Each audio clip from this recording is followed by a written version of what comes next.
বন্ধুরা, সময় job update চ্যানেলে সবাইকে স্বাগত।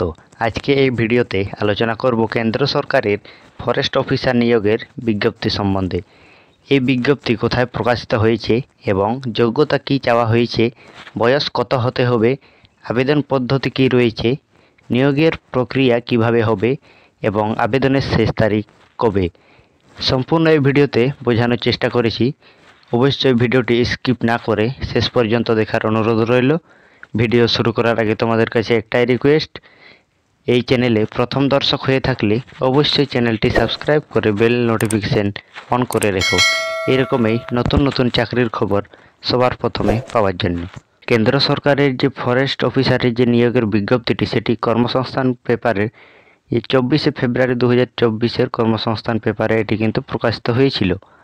এবং একটু নিচে স্ক্রল করে দেখতে পাবো, এখানে দেওয়া রয়েছে কেন্দ্রীয় সরকারের 150 ফরেস্ট অফিসার, এখানে কিন্তু দেওয়া রয়েছে।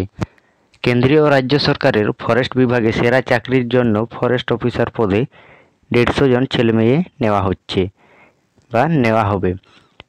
ইউনিয়ন পাবলিক সার্ভিস কমিশনারের 2024 সালের ইন্ডিয়ান ফরেস্ট সার্ভিস পরীক্ষার মাধ্যমে বটানি, কেমিস্ট্রি, জিওলজি, অঙ্ক, physics, animal husbandry and veterinary science, statistics ও জিওলজি বিষয়ের মধ্যে যে কোনো একটি বিষয় নিয়ে ডিগ্রি কোর্স পাসরা আবেদন করতে পারবেন।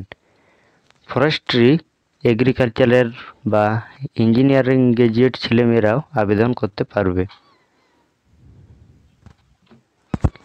ওইসব বিষয় নিয়ে এবছরের ডিগ্রি কোর্সের ফাইনাল প্রার্থীরাও আবেদন করতে পারবে। বয়স হতে হবে 1/8/2024 হিসাবে 21 থেকে 32 বছরের মধ্যে, অর্থাৎ জন্ম তারিখ হতে হবে তোমাদের 2/8/1992 থেকে 1/8/2003 মধ্যে। তপশিলীরা 5 বছর, ওবিসি সম্প্রদায়ের প্রার্থীরা 3 বছর, দৈহিক প্রতিবন্ধীরা 10 বছর আর প্রাক্তন সহকর্মীরা যথার্থী বয়সে ছাড় পাবেন। সাধারণ প্রার্থীরা 6 বার, ওবিসিরা 9 বার ও তপশিলীরা যতবার খুশি এই পরীক্ষা দিতে পারবেন।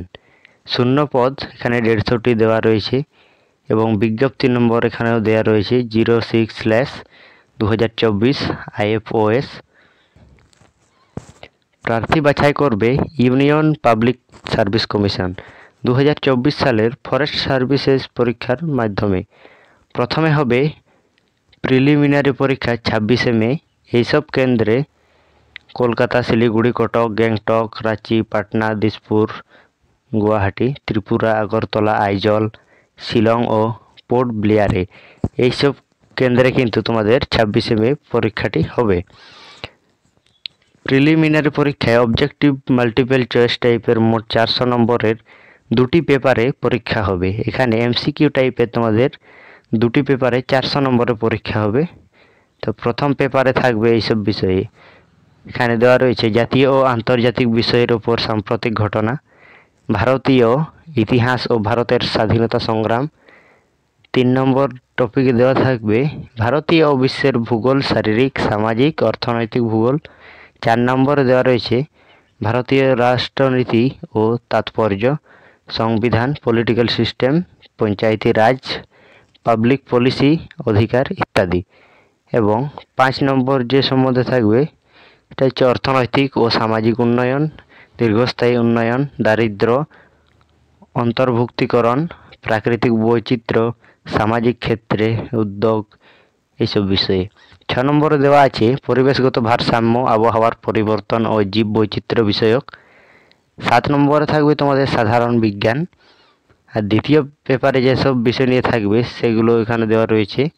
1 নম্বরে আছে কম্প্রিহেনশন, 2 নম্বরে দেওয়া রয়েছে জনসংযোগ দক্ষতা সহ ব্যক্তিত্ব দক্ষতা, 3 নম্বরে দেওয়া রয়েছে লজিক্যাল রিজনিং ও অ্যানালিটিক্যাল এবিলিটি, 4 নম্বরে দেওয়া রয়েছে সিদ্ধান্ত নেওয়া ও সমস্যার সমাধান, 5 নম্বরে দেওয়া রয়েছে জেনারেল মেন্টাল এবিলিটি, 6 নম্বরে তোমাদের দেওয়া রয়েছে বেসিক নিউমারেসি, সংখ্যা ও তার সম্পর্ক, দ্রাঘিমাংশ মাধ্যমিক লেভেলে যেটা। তারপর ডাটা ইন্টারপ্রিটেশন, এখানে chart, graph, table, data sufficiency, মাধ্যমিক লেভেলের। ইংলিশ ল্যাঙ্গুয়েজ কম্প্রিহেনশন স্কিল, এখানে মাধ্যমিক লেভেলের কোশ্চেন থাকবে। প্রতিটি পেপারে 200 নম্বরের পরীক্ষা হবে। সময় থাকবে 2 ঘন্টা। প্রশ্ন হবে ইংরেজি ও হিন্দিতে। এই পরীক্ষায় নেগেটিভ মার্কিং আছে। প্রিলিমিনারি পরীক্ষায় সফল হলে মোট শূন্য পদের 12 থেকে 13 গুণ প্রার্থীকে মেন পরীক্ষার জন্য ডাকা হবে। মেন পরীক্ষায় থাকবে এই দুটি আবশ্যিক বিষয় এখানে দেওয়া রয়েছে। 1 নম্বরে দেওয়া আছে এখানে জেনারেল ইংলিশ, 2 নম্বরে আছে জেনারেল নলেজ। প্রতিটি পেপারে থাকবে 300 নম্বর। এছাড়া দুটি ঐচ্ছিক বিষয় নিতে হবে। এই সব বিষয় থেকে botany, geology, chemistry, geology, agriculture, অঙ্ক, physics, statistics, forestry, civil, agriculture, engineering, chemical, mechanical, animal husbandry and veterinary science, প্রতিটি ঐচ্ছিক বিষয়ে থাকবে 2টি পেপার। মানে এই যে সাবজেক্টগুলো এখানে দেওয়া আছে এগুলোর থেকে তোমাদের 2টি বিষয় কিন্তু বেছে নিতে হবে এবং প্রতি পেপারে থাকবে 200 নম্বর। মোট এই 1400 নম্বরের লিখিত পরীক্ষা সফল হলে 300 নম্বরের পার্সোনালিটি টেস্ট ঐচ্ছিক বিষয় হিসেবে একসঙ্গে অঙ্ক ও স্ট্যাটিস্টিক্স, এগ্রিকালচার ইঞ্জিনিয়ারিং, কেমিস্ট্রি ও কেমিক্যাল ইঞ্জিনিয়ারিং, এগ্রিকালচার ও animal husbandry and veterinary science আর এগ্রিকালচার ও ফরেস্ট্রি একসঙ্গে নিতে পারবেন না। প্রশ্ন হবে ডেসক্রিপটিভ টাইপের এখানে ও প্রতিটি পেপারে 3 ঘন্টা করে সময় থাকবে। প্রশ্ন হবে ইংরেজি বা হিন্দিতে। এখানে কিভাবে তোমরা আবেদন করবে এখানে দেওয়া রয়েছে। দরখাস্ত করবেন অনলাইনে 5ই মার্চের মধ্যে। এখানে কিন্তু তোমাদের কাছে অনেক কিন্তু সময় আছে এখনও। তো এখানে ওয়েবসাইটটা দেওয়া রয়েছে http://upsconline.nic.in অথবা তোমরা যদি এই সাইটে না যাও তাহলে কিন্তু তোমরা আরেকটি সাইট এখানে পেয়ে যাবে www.upsc.gov.in। এই সাইটেও কিন্তু তোমরা গিয়ে কিন্তু আবেদনটা করতে পারবে। এই জন্য বৈধ একটি ইমেল আইডি থাকতে হবে। এছাড়া পাসপোর্ট মাপের ফটো ও সিগনেচার জেপিজি ফরম্যাটে স্ক্যান করে 40 কেবির মধ্যে আপলোড করতে হবে। এর মধ্যে ফটো থাকবে 30 কেবির, সিগনেচার থাকবে 10 কেবির। প্রথমে উপরের ওয়েবসাইটে গিয়ে পরীক্ষা ফি বাবদ 100 টাকা তোমাদের কিন্তু জমা দিতে হবে। কিন্তু এটা কিন্তু তপশিলি, প্রতিবন্ধী ও মহিলাদের ফি লাগবে না। এই টাকাটা কিভাবে তোমরা জমা করবে? স্টেট ব্যাংক অফ ইন্ডিয়া কোনো শাখায় নগদ জমা দিতে পারবেন অথবা এখানে 4 তারিখের মধ্যে। যদি তোমরা অফলাইনে জমা দিতে চাও তাহলে কিন্তু 4ই মার্চের মধ্যে তোমাদের যে কোনো স্টেট ব্যাংকের শাখায় কিন্তু জমা দিতে পারবে। কিন্তু তোমরা যদি অনলাইনে পেমেন্টটা করতে চাও তাহলে এখানে ইন্টারনেট ব্যাংকিং কিংবা visa, master card, debit card এর সাহায্যে কিন্তু তোমরা 5ই মার্চের মধ্যে কিন্তু অনলাইনে জমা করতে পারবে। টাকা জমা দেওয়ার পর সিস্টেম জেনারেটেড অ্যাপ্লিকেশন ফর্ম, যেটা অ্যাপ্লিকেশন সাবমিট করার পর কিন্তু সেই প্রিন্ট কপিটা একটু তোমরা প্রিন্ট আউট করে নেবে।